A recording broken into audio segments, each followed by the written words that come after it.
Good afternoon and thanks for tuning in. This is the Hot Performers here on Kalkine TV. Today we're exploring Coles Group shares. Today the company's shares traded at 18.64, up 0.87% in the afternoon. The stocks have surged 3.5% on a monthly basis as of today, and looking at its 6-month performance, the shares have surged as well 4.43%. Meanwhile, on a year-to-date basis, Coles shares have seen a rise of 4.13%.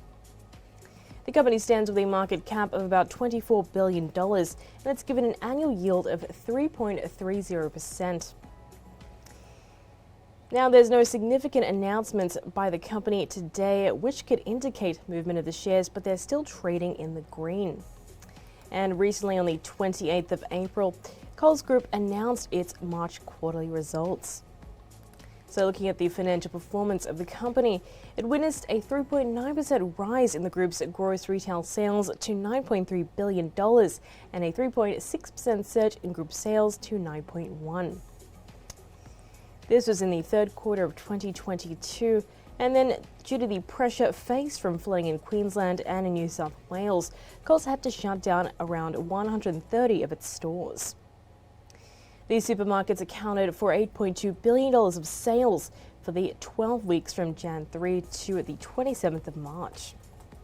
The company reported its liquor sales revenue rose, though, by 2.9%, despite the impact caused due to flooding. And speaking of the Coles Express segment, the convenience C-store sales revenue declined by 2.2%, with fuel volumes impacted by COVID isolations and regulations. Now, for the unfamiliar, Coles is a leading Australian retailer with over 2,500 retail outlets nationally. The company processes more than 20 million customer transactions each week, providing customers with products from thousands of farmers and suppliers. The group has various business segments, including Coles Supermarket, Coles Online, Coles Liquor, Coles Express, Flybys, and then Coles Financial Services.